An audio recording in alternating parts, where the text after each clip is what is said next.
guys, good morning po. For today's video guys, magpapaligo tayo ng baby ko. Siya po ay 1 month old pa lang. So, ihanda natin yung mga kailangan niya para sa kanyang pampaligo. Okay, let's start.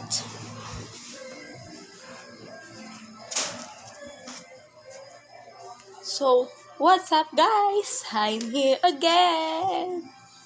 So, eto na nga. I-ready na ang pampaligo ni Baby Lucas.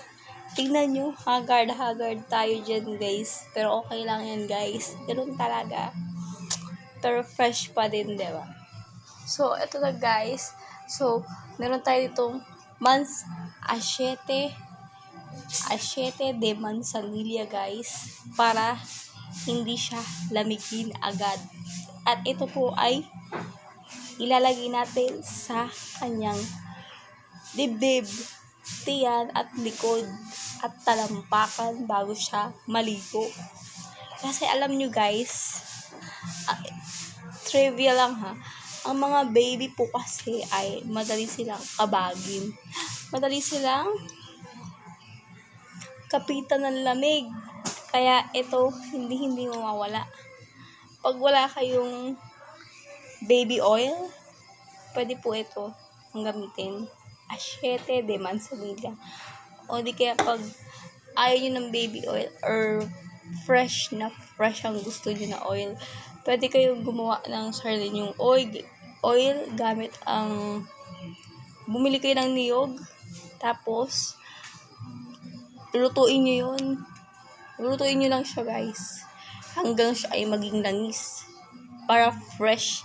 Sabi ayon sa ating matatanda na mas effective yung ganun. So pag syempre high-tech na tayo ngayon, so mabilisan, easy, so bibili na tayo sa tindahan ng baby oil, Achete de Manzanilla. Anak, huwag ka makulit, nagbibideo si mama. Ito, nangungulit isa kong anak. Ito siya, ang Ate Pia. Hi guys. Hi guys. Balik na tayo sa akin guys. So, Achete de Manzanilla or baby oil. For the kabag-kabag, for the lamig-lamig. Yun siya. And the next is, habang siya ay tulog guys, niready ko yung pampaligo niya. Mamaya mag-init pa ako ng tubig guys. Magpakulo tayo para sa baby na yan. Tapos eto, alcohol. Yan, bakit alcohol? Bakit may need na alcohol? So, ayun na nga guys, ako kasi nagpapaligo ako ng newborn ko. Di ba maligamgam yung tubig na gamit niya? So, nilalagyan ko siya ng alcohol. Yun, nilalagyan ko na siya ng alcohol guys. Pero depende sa inyo yun. Pero hindi nyo advice sa akin ng mother ko.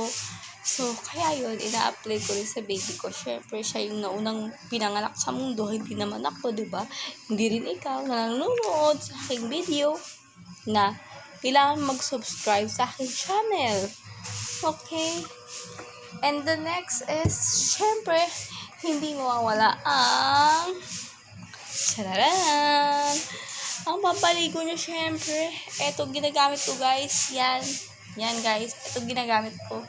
So, ang gamit ito para isang bili lang, ito ay nagkakalaga ng 458 pesos.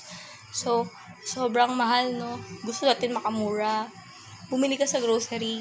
Ito kasi, nabili po ito ng aking partner. Shoutout sa'yo dyan, partner. Hi, mahal. I love you. Ganon. Diba? Siningit ko pa siya. So, yun. Binili siya ng aking partner sa Mercury dahil nagmamadali kami noon. So, hindi pa ako prepared. Hindi pa ako naka-prepared. Shh! Quiet!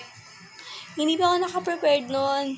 Siya na pinabili ko ng gagamitin na sabon at shampoo ng anak niya. So, sabi ko sa kanya, chinat ko siya. So, sabi ko, mahal, kasi mahal, tawagan namin eh, 'di ba? So, yun, sabi ko sa kanya, ang bilhin niya is for hair and body. So, it means, pwede siya sa katawan ng baby, pwede rin siya sa ulo. O, diba? Para isahang bili lang. Malaki to guys. Malaki. 500 ml siya. Sobrang laki kasi. Ayan o, tingnan nyo guys. So, kahit sa malayo siya, tingnan. Malaki siya. Diba? Malaki. So, yun. Nagbibili kasi ako ng ganyan na malakihan na. Eto, tips din to ha. Para sa mga matipid na mami. Pag bibili kayo ng mga gamit ng mga babies nyo, kahit ano man yan, mapasabon, mapaggatas, gamit niya, diaper, etc., etc. Kailangan bibili nyo agad malakihan para ang gamit niyan